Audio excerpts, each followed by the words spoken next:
Bonjour à tous et bienvenue sur ma chaîne État des Jeux. On se retrouve aujourd'hui pour l'ouverture d'un nouveau supplément pour Deep Madness, The Face of the Sphere, donc la nouvelle extension qui a été faite lors du reprint et est compatible avec Dawn of Madness. Il n'y a pas les fiches à l'intérieur, mais elle est en vente sur Dawn of Madness avec les nouvelles fiches de personnages pour Dawn of Madness. Et les backers qui l'ont acheté lors du reprint auront gratuitement les fiches pour Dawn. Alors donc Deep Madness, un jeu de Dimension Game. Et là on va découvrir quelques nouvelles horreurs faites en figurines. Alors qu'est-ce qu'on a à l'intérieur? Hop. Une feuille de règles, 9 figurines d'aspect, je sais même pas comment ça sert. 9 dés à 6 faces, 1 dé à 12 faces, donc c'est bien, c'est moi qui en voulais un deuxième jeu pour Deep Madness, ben je l'ai. 9 cartes d'aspect, 9 cartes de démence et 9 cartes de conscience, des nouvelles cartes. Donc on va découvrir tout ça.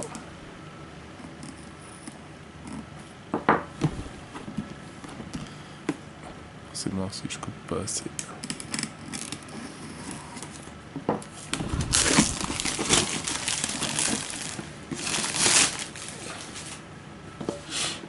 En tout cas, graphiquement, c'est vraiment comme le reste des autres boîtes, hein, c'est vraiment une tuerie.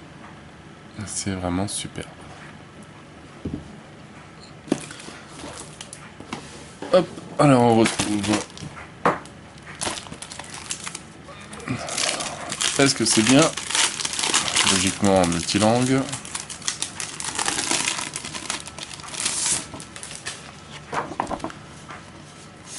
Alors en anglais, voilà, en français. Présentation de l'extension, le matériel, les cartes, les nouveaux dés, les nouvelles figurines et les variantes, les aspects, comment ça marche, le détail d'une carte d'aspect et les crédits. Bon, ça a l'air d'être assez simple.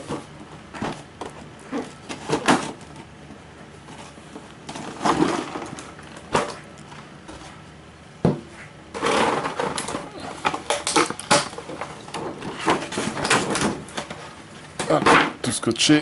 Hop. On va commencer par une chose simple, les dés.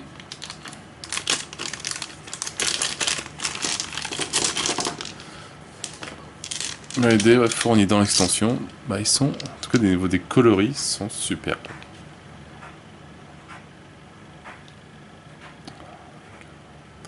Limite un peu marbré, etc. Ils sont vraiment super jolis. Et le dé à 12 faces. Vraiment nickel.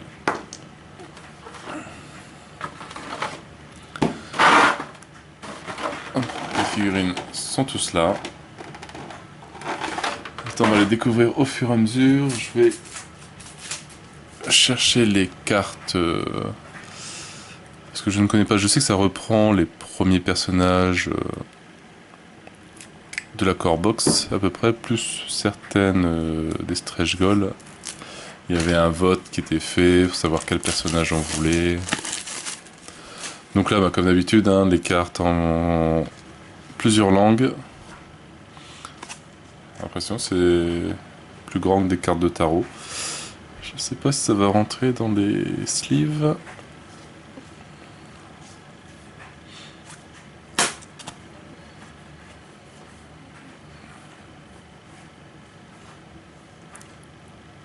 Voilà. Et tout le reste, c'est les autres langues. Encore un bon paquet de cartes à jeter. Alors, on va commencer par le Arthur Welland, qui va bien.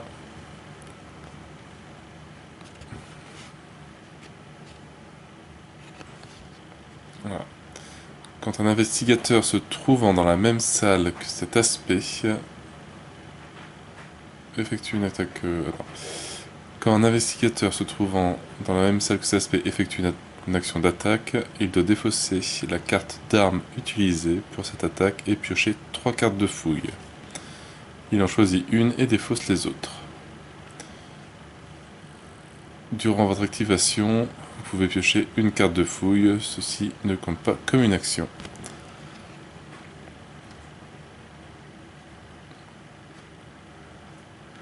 Graphiquement, c'est bien horrible. Alors, lui, il est où, quoi?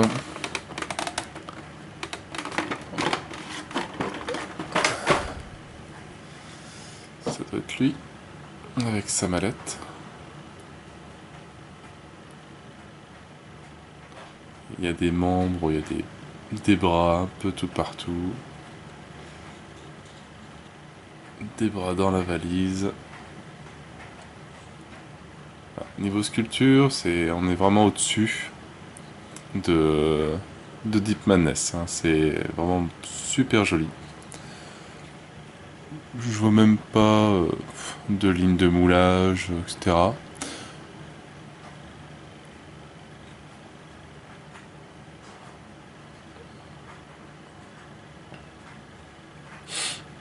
Vraiment, c'est un style.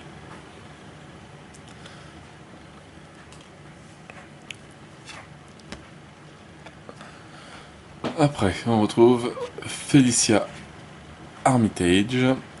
À la fin de la phase d'activation, tous les investigateurs et les monstres non épiques qui se trouvent dans la même salle que cet aspect subissent une blessure.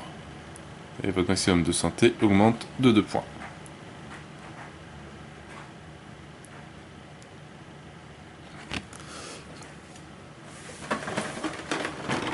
Alors...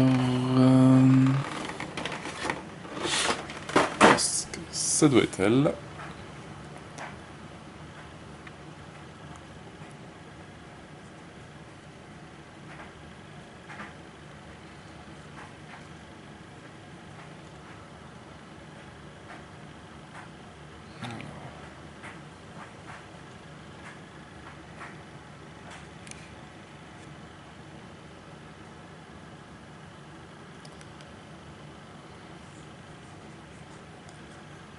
Vraiment... Vraiment bien horrible. Mais magnifique en même temps.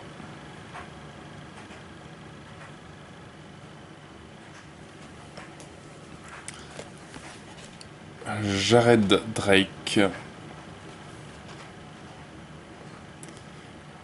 À la fin de la phase d'activation, la figurine la plus proche, investigateur ou monstre, dans la même salle que cet aspect devient la cible de l'effet. Lancez un dé.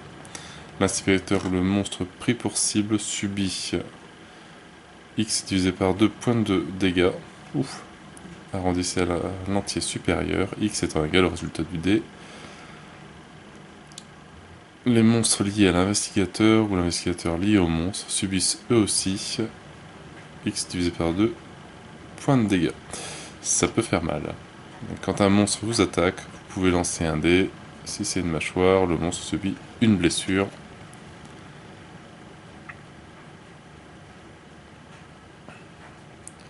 Celle-ci, l'image elle est bien ignoble.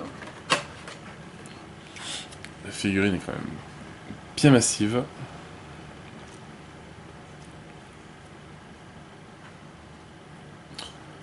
Tous les intestins qui traînent et tout.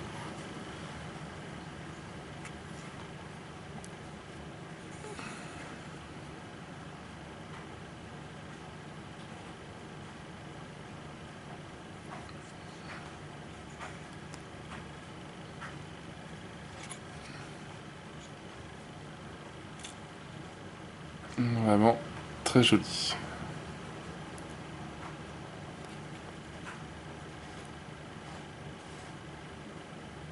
À peindre, ça va être pareil, bien sympa aussi. Hein. Moyen de faire un effet assez... un bon petit rendu.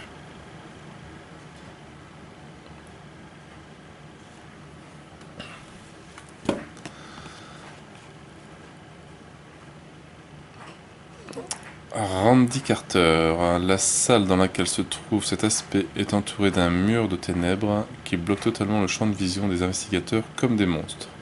On ne voit ni au-dedans, ni au-dehors, ni au-delà. À l'intérieur, on y voit normalement. Votre maximum de santé mentale augmente de 2 points.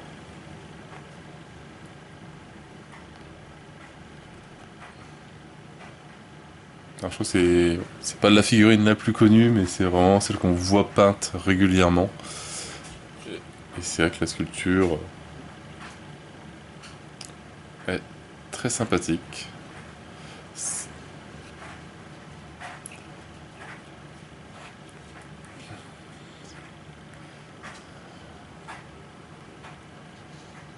Digne de tout film d'horreur.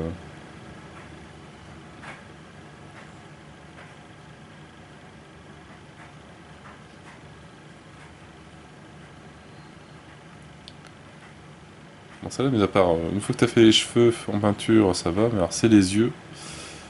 Ça doit pas être évident pour bien les faire, bien les rendre. Ça doit pas être évident.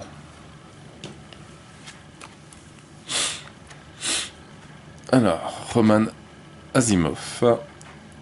Les investigateurs qui se trouvent dans la même salle que cet aspect subissent -1 en résistance. Les monstres qui se trouvent dans la même salle subissent -1 en résistance. Une fois par activation, vous pouvez dépenser X points de santé mentale pour infliger autant de dégâts à un monstre non épique. Ceci ne compte pas comme une action. Ça peut être pas mal.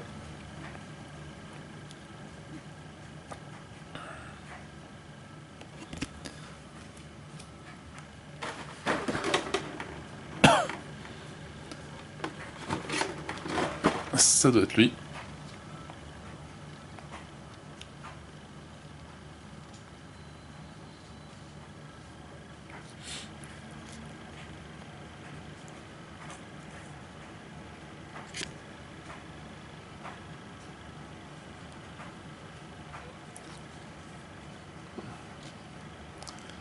Voilà, très belle sculpture. Aucune ligne de moulage, rien du tout. Ils sont très forts.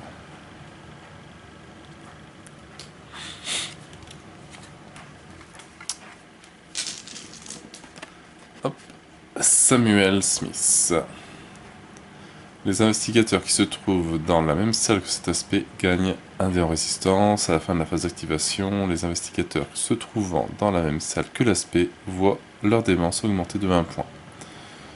Lorsque vous vous déplacez, vous ignorez la valeur de blocage des monstres. Ils ne peuvent plus vous bloquer.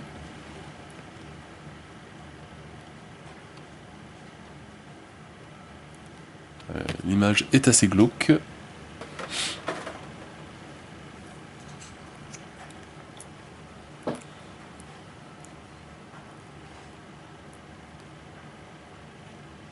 Et la figurine est très glauque aussi, très spéciale.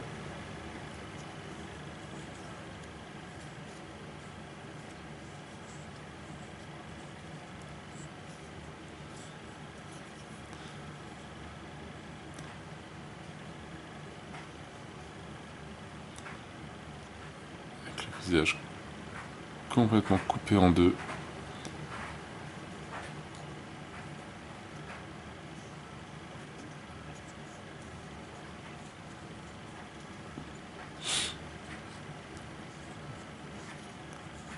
Vraiment superbe. C'est très spécial. C'est très bien sculpté. La santé mentale des sculpteurs, je sais pas.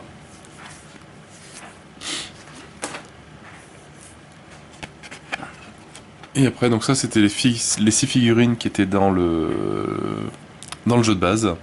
Et après, on attaque 2 ou 3 figurines, alors au moins 2, peut-être si les 3, qui sont plus en stretch goal ou dans les add-ons. Howard Philip, qui est un peu de Lovecraft. Quand un investigateur ou un monstre non épique se trouvant dans la même zone, la même salle que cet aspect tente d'accomplir une action, lancez un dé. Si c'est des mâchoires, l'action est perdue. Elle est tout de même décomptée comme si elle avait été effectuée. La limite de démence augmente de 2.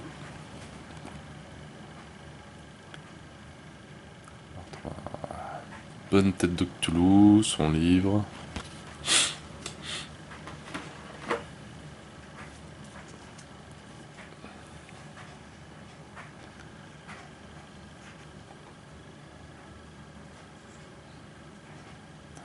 Avec sa tête qui est sur le côté.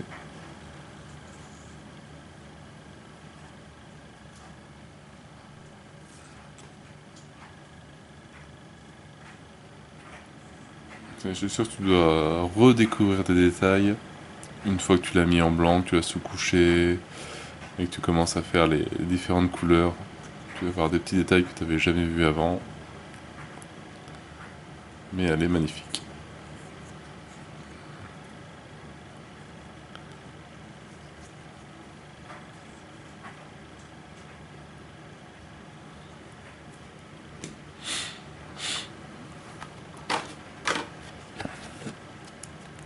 La petite Anna. Les investigateurs et les monstres non épiques qui se trouvent dans la même salle que cet aspect perdent temporairement les capacités spéciales mentionnées sur leur carte. Ils les regagnent en ressortant de cette salle. Et les monstres qui ne se trouvent pas sur la même case que vous ne vous considèrent pas comme un investigateur. Si vous le souhaitez, vous pouvez ignorer cet effet à tout moment. Ça peut être pas mal aussi.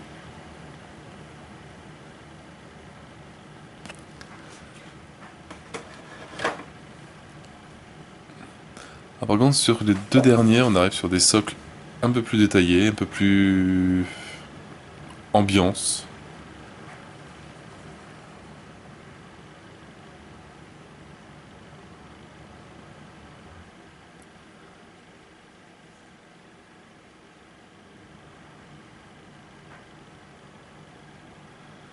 Pareil, des crânes partout, des têtes, des bras, des corps, des têtes d'ourson.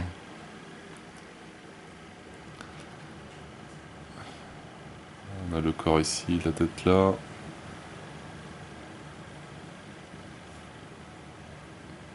Des têtes partout.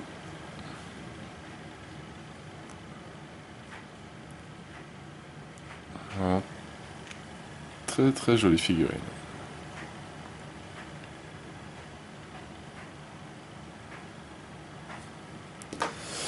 Et le dernier héros, Jacob Clark.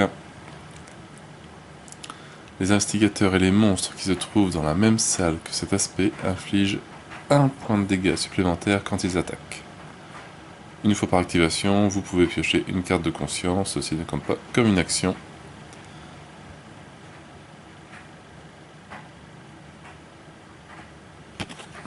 Donc là c'est un peu les héros de Deep Space, je crois, si je me souviens bien du nom du jeu.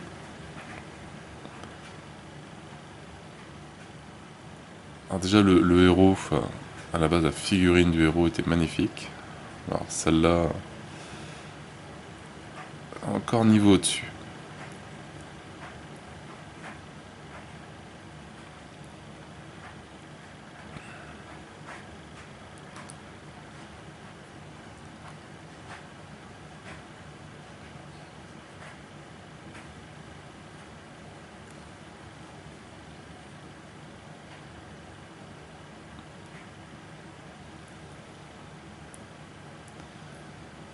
Très très belle pièce. Et ben voilà pour les figurines. C'est fait, maintenant il ne reste plus que les cartes de conscience. Et autres, donc je vais devoir trier aussi les françaises des autres.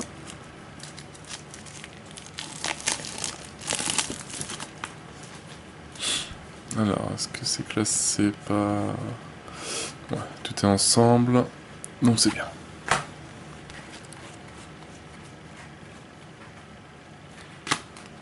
Tout le reste, normalement.